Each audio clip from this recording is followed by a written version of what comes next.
Ortiz, Pamela, no sé si tienes alguna pregunta para el congresista Pedro Espadaro que te pueda. Muchísimas gracias, Igor, está clarísimo.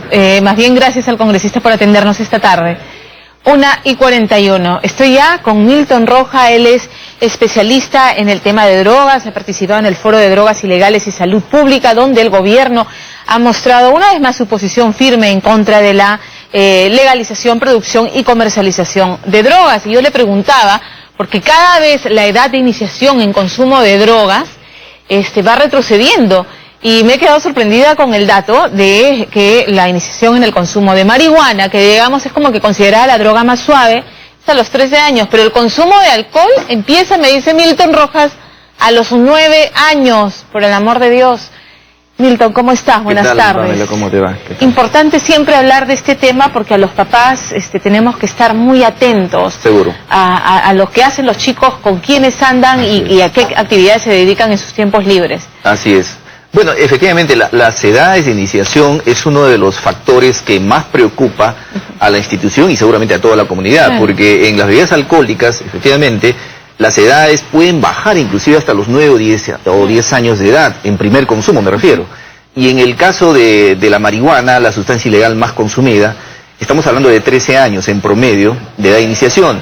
Los estudios de escolares, por ejemplo, llaman poderosamente la atención, por ejemplo, en el sentido de que hombres, mujeres, tienen una brecha ya no tan amplia como antes, ¿no? Hay cada vez más el involucramiento de mujeres en alcohol, tabaco y marihuana, por ejemplo, ¿no? Ahora, la pregunta que te iba a hacer es, ¿hay distinción de extracción social en el respecto a la iniciación del consumo de drogas? ¿O de alcohol? No, al parecer esto es un poco generalizado, es decir, no hay muchas diferencias en cuanto a estrato social, ¿no? Tal vez en el caso de drogas tipo drogas sintéticas, posiblemente haya algún tipo de diferencia por los costos, ¿no? Claro. Inclusive en la marihuana, te voy a decir, Pamela, porque hay calidades y calidades de marihuana. Hay marihuanas que tienen un precio bastante bajo, y también hay calidades que tienen un costo por encima de 10 o 15 dólares, ¿no? Las nuevas calidades, entre comillas, de marihuana, ¿no? Ahora, ¿a qué se debe? ¿Es un tema de presión social, de presión de grupo? ¿Está muy asequible el tema de los puntos de venta, de microcomercialización de estos productos? Yo creo que lo que tú dices son varios de los factores, evidentemente ya determinados, pero también hay que hacer mucho énfasis efectivamente en la oferta, la disponibilidad, el mismo costo. Hoy, por ejemplo, los chicos ya no necesitan, lamentablemente los consumidores me refiero, no necesitan movilizarse, porque muchos de ellos a través de la telefonía móvil o el internet, por ejemplo, o el delivery, pueden adquirir este tipo de sustancias. El consumismo, las mismas redes sociales, lamentablemente también se han convertido en un factor de riesgo. Porque hoy se sabe, por los estudios cualitativos que hemos hecho, que muchos chicos adquieren, por ejemplo, drogas sintéticas a través de foros, chats, el mismo Facebook, etcétera, etcétera. Eso también llama la atención. Hay que sensibilizar más a los padres de familia para que estén más a la expectativa de qué están haciendo los chicos en las redes sociales, por ejemplo, ¿no? ¿Cuál es la motivación de un niño de 9 años para iniciarse en el alcohol? Seguramente hay varios. Uno de ellos, yo diría que es un potente factor de riesgo que los mismos padres muchas veces o bien abusan de bebidas alcohólicas o también tienen una baja percepción del riesgo del alcohol, ¿no? Entonces, la actitud de la familia respecto al alcohol, de hecho, puede alentar y fomentar el consumo en menores. Muchos padres, inclusive de una manera irresponsable, le envían o le mandan a comprar alcohol a los niños o a los chicos, ¿no? Entonces, eso puede ser un punto de partida también para que los chicos tengan una baja percepción de riesgo de alcohol. O la cosa que se considera a veces una gracia, ay, que pruebe un poquito de vino, no le pasa nada, o que tenga un traguito de cervecita, que lo pruebe, porque hay curiosidad en los menores de edad, y que lo ven como una gracia que el niño pruebe, porque no le va a pasar nada. Sí, y también, Pamela, es importante destacar y llamar una vez más al orden en el sentido de que si bien tenemos una legislación muy clara que se prohíbe la venta de alcohol a menores de edad, lo cierto es que no se refleja en la realidad, porque hay mucho consumo de bebidas alcohólicas en menores. Entonces tenemos una legislación, pero el problema es el cumplimiento. Y hay que sensibilizar más a las distintas autoridades. Ahora, por ejemplo, que se viene un feriado largo, seguramente va a haber patrones de consumo muy altos de bebidas alcohólicas en cuanto a abuso, ¿no? ¿Cuál es el pronóstico de un niño o de un muchacho preadolescente que empieza a los 13 años a consumir marihuana o un niño que a los 9 años empieza a consumir alcohol? Lamentablemente esto puede ser negativo, Pamela, porque está demostrado, está documentado que los consumos precoces de alcohol y marihuana no solamente se incrementa el riesgo de dependencia, sino de daño. El abuso de alcohol y de marihuana está asociado a bajo rendimiento académico, deserción académica, porque en el cerebro de un adolescente que está en desarrollo, el cerebro todavía no tiene mecanismos de defensa ante la alta toxicidad de estas nuevas calidades de marihuana, que de una manera irresponsable hay gente que alienta su consumo, ¿no? Entiendo que hay 700 puntos de venta de drogas identificados por Cedro en Lima Metropolitana solamente. Sí, tenemos en Cedro, en los consultorios, tenemos efectivamente un mapeo.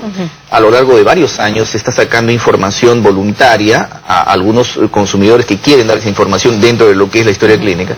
Y efectivamente tenemos en este momento por encima de 1.300 puntos, claramente delimitados, de sitios, muchos de ellos ya tradicionalmente conocidos, ¿no? Pero la diferencia es que ahora se matiza todo esto con el internet, con la telefonía móvil.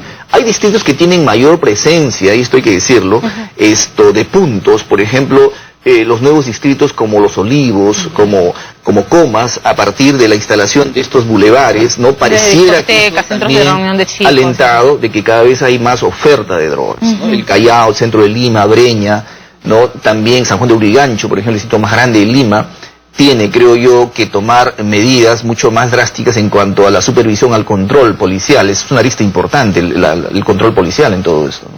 El tema, Uruguay legalizó finalmente el consumo de marihuana. Entiendo que el gobierno es una política de Estado oponerse y no permitir esto, pero ¿se han hecho estudios de qué ocurre en aquellos países donde la marihuana ha sido legalizada?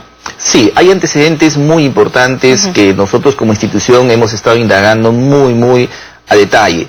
El caso de Suecia, por ejemplo, es interesante porque Suecia liberalizó el consumo, ¿no? En varias de sus formas, y luego de estudios de seguimiento ellos determinaron que el consumo se había incrementado de una manera importante, y eso hizo de que cambien de postura y de actitud nuevamente, asumiendo el control.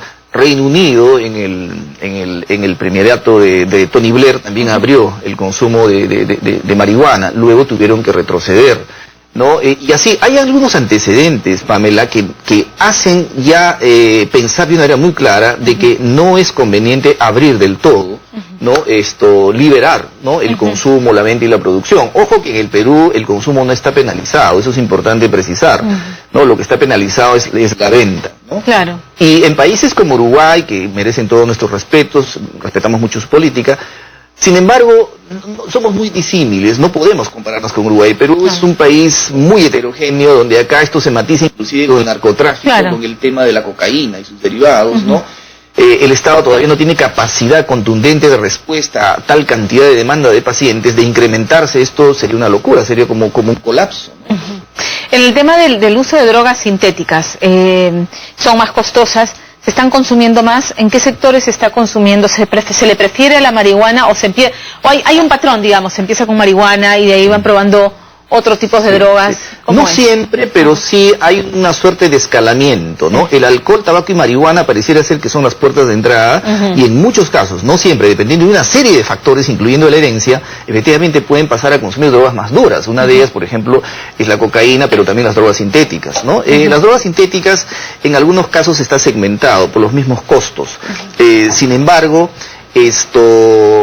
los costos también se han abaratado, pero aún todavía aparentemente están segmentados. Y un riesgo, y esto hay que decirlo a propósito de este feriado largo, el riesgo, Pamela, de las drogas sintéticas es el grado de adulteración, la dosis, el chico no sabe la dosis que está consumiendo, ¿no? Y el estado de su salud mental al momento del consumo. Hay muchos chicos que terminan en servicios de urgencias por reacciones adversas a drogas sintéticas, y no hay que ser adicto para tener estas reacciones adversas. Eso es importante advertir, ¿no?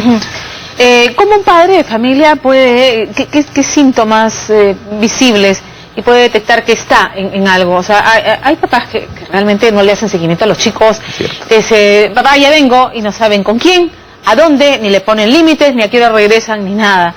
Digamos, hay que estar con las antenas siempre bien paradas. ¿Cuáles son los síntomas que uno tiene que empezar a observar? Sí, es importante tu pregunta, sin un ánimo de generalizar, pero por ejemplo, el tema de la apatía, el desgano, la falta de motivación, sería un primer punto. Lo otro es que tienden a alejarse de la familia, ¿no? Se tornan un tanto huraños, no hablan con la familia, aparecen a veces con comportamientos que no tenían anteriormente, la manipulación, la mentira, comportamientos de un franco cinismo en muchas oportunidades, ¿no? Aparecen a veces con ropa que no les pertenecen, ¿no? Suelen llamar del colegio porque hay un cambio radical en ellos, ¿no? A veces robos inclusive, ¿no? Se desaparecen a veces por un día o 2 días y sistemáticamente los fines de semana a veces no están en casa sábado y domingo. Entonces, ese conjunto de rasgos habría que tener mucho cuidado y buscar ayuda externa, ayuda profesional, porque a veces la familia asume un comportamiento de castigo, de presión, ¿no? Y eso hace que los chicos se tornan a veces mucho más resistentes. Así es. Entonces es mejor pedir ayuda externa. Cedro tiene un sistema de teléfonos, si me permite se los puedo dar, claro, ¿no? Claro que sí. Pueden llamar al 447-5837 y el 445-6665, donde hay psicólogos, médicos, psiquiatras que le van a dar asesoramiento profesionalizado y ver qué hacer y qué no hacer, hay que evitar hacer cosas también, ¿no? Me comentabas que se ha incrementado entonces el consumo entre mujeres, de todo tipo de drogas o en alguna en especial. En especial de alcohol. Y el gran problema, pareciera ser que hay suficiente información para advertir de que el gran problema en el género femenino son los medicamentos. Principalmente de corte ansiolítico, tranquilizante, las benzodiazepinas, quiero decir. Luego los analgésicos para el dolor, los antidepresivos finalmente, ¿no? Es decir, el problema de los medicamentos aparentemente más giran en torno a las mujeres, ¿no? ¿Y con qué fines toman estos medicamentos? De automedicación. Automedicación, pero, o sea, que hay un tema de depresión, de... Muchos de los estados emocionales están asociados efectivamente pues, a tomar medicamentos.